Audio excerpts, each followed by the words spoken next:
This Pitch Breakfast video is brought to you by Spangler and Agins, attorneys for Charlotte's startup community. Let's go. I'm Andy Hilliard, president of Accelerance, and the problem is that software development is really hard. A company like Bank of America, Wells Fargo can snap their fingers and get Infosys or Cognizant or Accenture, and they do 95% of their software development globally.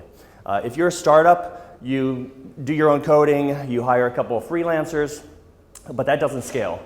In order to do good software development, you need a culture, you need best practices, you need experience. And where we step in and help is that we work with companies all around the world, software development factories, and we match companies that are looking for an extension of their software development processes so that they can scale, they can flex, they can do software development cost effectively and mitigate the risk involved in that. So we travel all around the world. We're a 16-year company. We do about 2.2 million in revenue right now, and we've been profitable since day one. We're looking for between 1 and 3 million, actually specifically 1.2 million according to our forecast, to build out the marketing and sales approach. Today, our business model is that the client never pays us a dime. We earn a commission from the partner that we select to work with the client, and we're the last one to get paid. So we are fully involved with overseeing, although not contractually, but overseeing and helping the relationship flourish over time. That's the model today. The model in the future is that we've had 6,000 software development companies apply to be in our network over the last 10 years.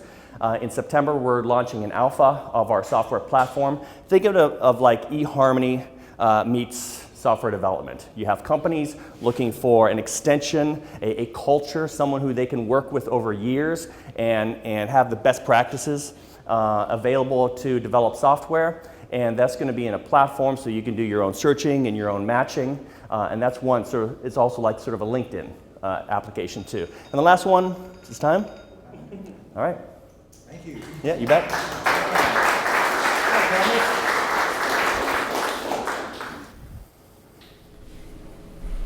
Who wants to go first?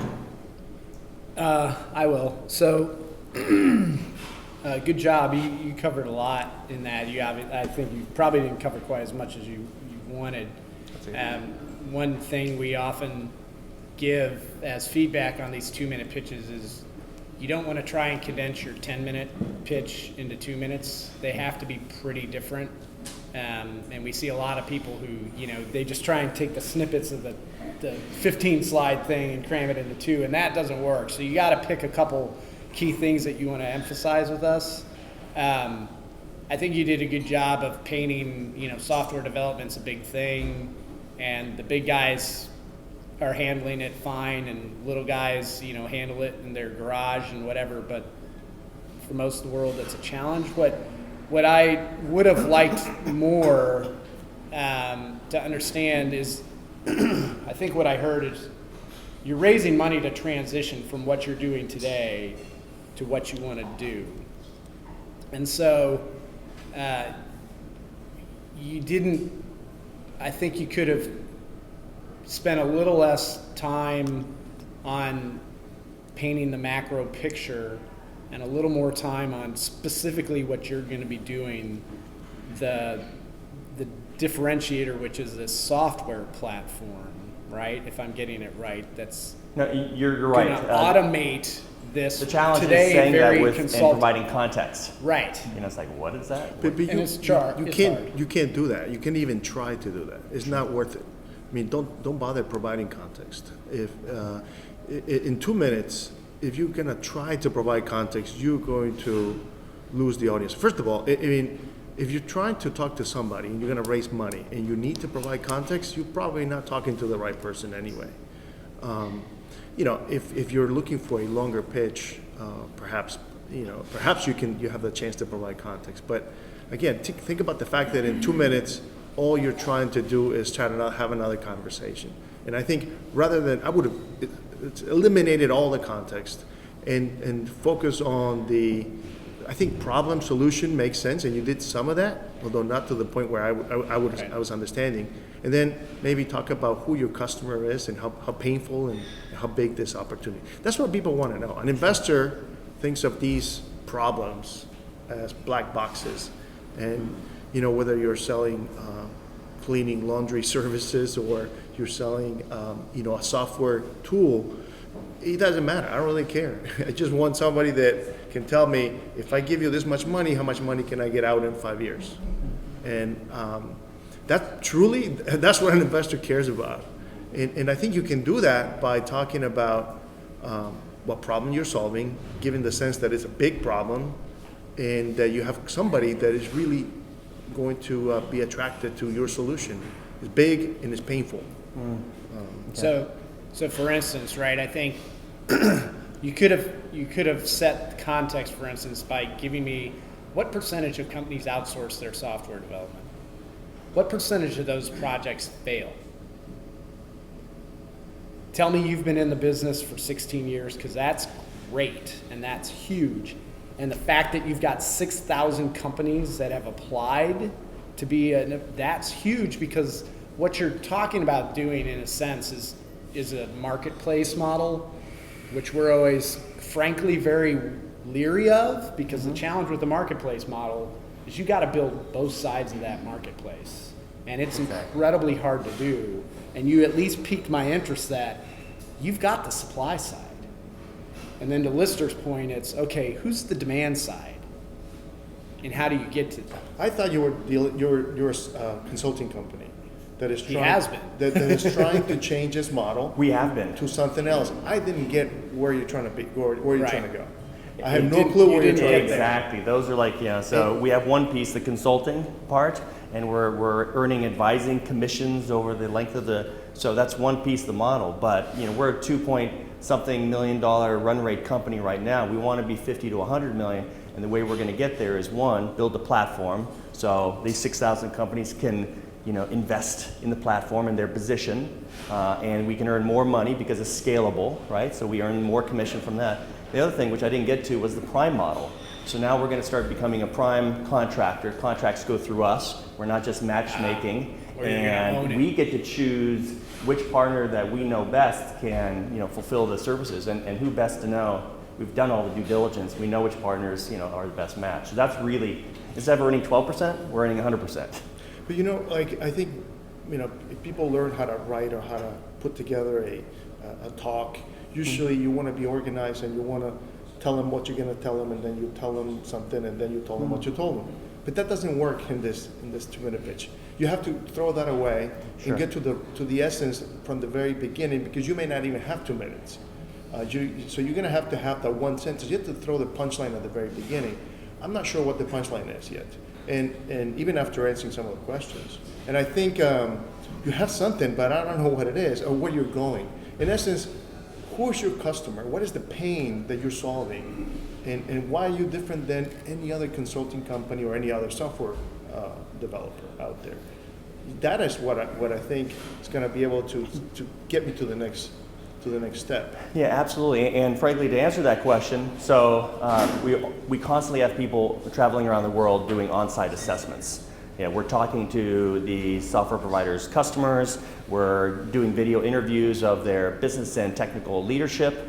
We're vetting their processes, their infrastructure, their culture, and that's sort of what differentiates us from someone else who could come in and essentially do a LinkedIn, data scrape and throw a database together and try to do a matching platform. We're actually writing books, writing thousands of blog articles, talking at events about how to outsource software development. And to your point about the marketplace, it's that massive middle market that either feels that it's too risky, they don't have the experience, of course they don't know the procurement best practices on how to choose a vendor, because everyone's telling them yes.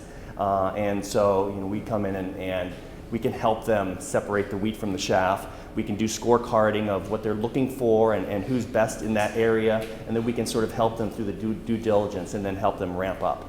Again, our ROI is completely dependent on the scalability and the optimization of a relationship. So we want to make sure it works. Could you give me an example of a customer that you think would be ideal?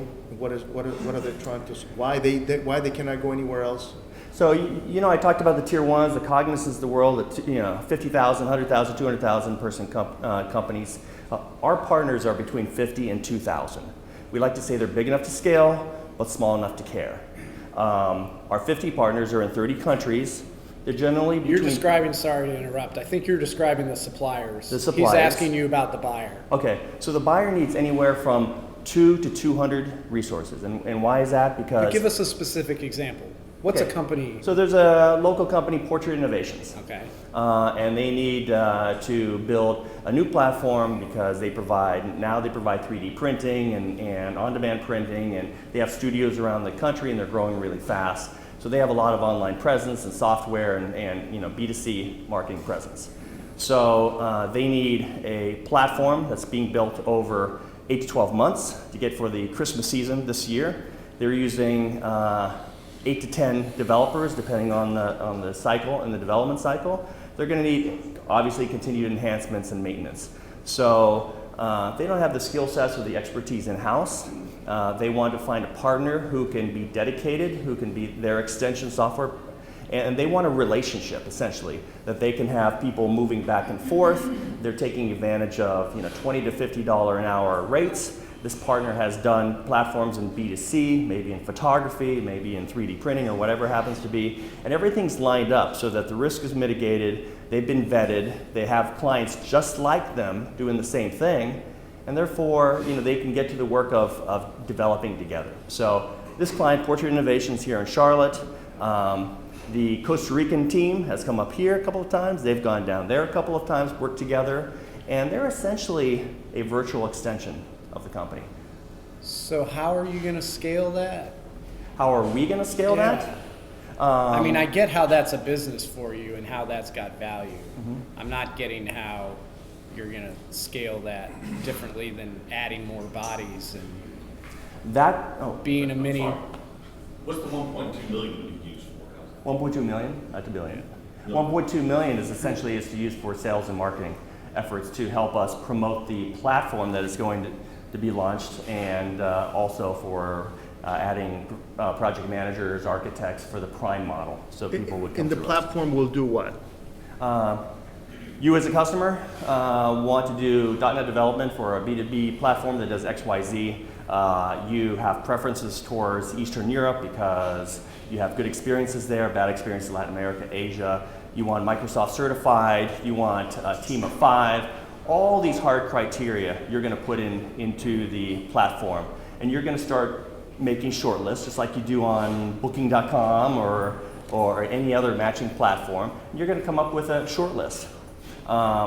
We're going to earn a commission on the back end, just like any booking platform. Of course, you can always find ways to go around. I can go to Booking.com and then go to Marriott directly or something like that. We understand that. But there's a certain percentage that one is going to go through the platform, and another percentage that's going to say, hey, I got a short list of 5. I need to reach out to Accelerance and go across the finish line because I need one partner who's going to make sure everything, I want their oversight. I want their advice. I want them to be in the relationship ongoing.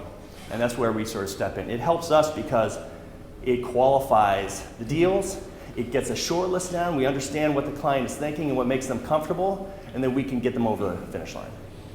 I have some opinions, some ideas, but we're starting to run out of time. I don't know what. It sounds to me like you may compete with your own suppliers, though. I mean, if you're trying to use this both as a way to get customers, but also as a way to get some revenue from other developers, aren't you competing with them also? Our suppliers are, because of their size, they're phenomenal engineering firms. They're just not great at account management. They're not great at selling per se, and that's why they need us. We've been doing this. We have a massive database of D-level and above decision makers of software development in companies, essentially between 50 and 10,000 employees. They need anywhere from 2 to 200 resources. So this is my last point now. Yeah. I think it's interesting and it's different than what I heard before. What you're basically doing is becoming the Expedia of software development projects, which the question I have is whether you need that. There are so many software developers out there doing so well, and if what you're saying, what you're doing works, could be big. But I'm not convinced that it's needed. I'm happy to be convinced, but that's where my skepticism is, and where my 2-minute pitch would have focused on. Because you don't have to explain to people software development is hard. There's a lot of people out there that need it. There's a lot of money being made. To me, the only thing they needed to do to spend 2 minutes is convincing me that there's a need for a marketplace where projects and software developers need to be connected together, and you can benefit in this way. And that's what I would have focused on. I'll leave you with this. Usually, one of the pains I point to is that even a software development company is not a software process or software factory. They have a widget, they have a product, they have the vision, they own the IP, they own the leadership, and everything else that is not focused around promotion, marketing, and selling of that product is wasted. You know, a lot of companies want to, we need an in-house legal, we need in-house accounting, we need in-house software development. That's all wasted energy. You know, be a general manager at Bank of America if you want to, run internal works, okay? But in order to produce software or legal services or accounting or anything else, you need to find a company who does it day in and day out. And you need then to drill into not only the technology and the vertical and the certifications and all that, you need to then get to the culture. Like, do they have the same culture? Their clients, do they live to work with clients like yours that reflect your sort of values and your mores and your environment? But I agree with all of what you said, everything that you said there. The question is whether you have to go through a marketplace model to achieve that.